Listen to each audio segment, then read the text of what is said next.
Hello everyone, today is my first video. We'll start with the visual pathway. So visual pathway is the pathway by which we visualize any object and perceive as it is. Okay, so here our object is a tree. From the tree light rays is coming, falling first in the cornea and it passes on. Okay, so we will see the process flow and try to remember the flow in a simpler way and understand how our eyes and brain works for us to visualize any object. Okay, so light rays is coming from the tree. It falls in the cornea is act as a refractive medium.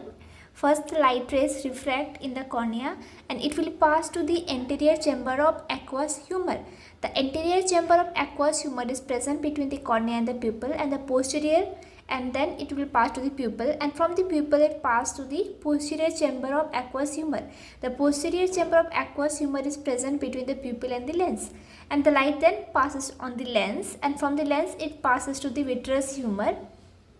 Okay, and from the vitreous humor the light rays directly goes and falls in the retina. In the retina there are photoreceptor cells are present which converts the light rays into electrical signals so that the nerve get it. Okay, and then it will comes to the bipolar cells. From the bipolar cells it passes to the ganglionic cell.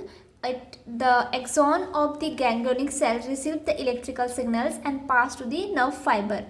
Okay, so in the eye there are optic nerves present. So there are two types of optic nerve that arising. One is arising from the nasal side and one is from the temporal side. You can see in the smaller picture I have made in the corner two eyes, and let me show you this image. Okay, so from the nasal side two nerves are coming. Okay, and it will later on form the optic chiasma that I am denoted with OC.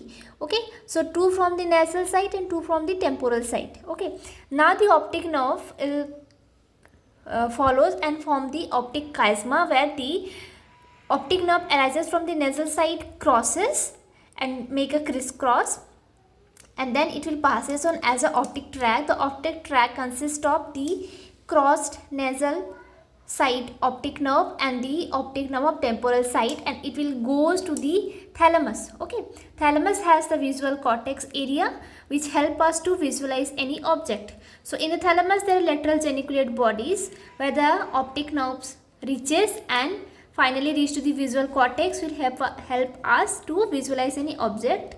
So comment below if there is any confusion in the process. We'll update with more such videos, so subscribe, do follow. Bye.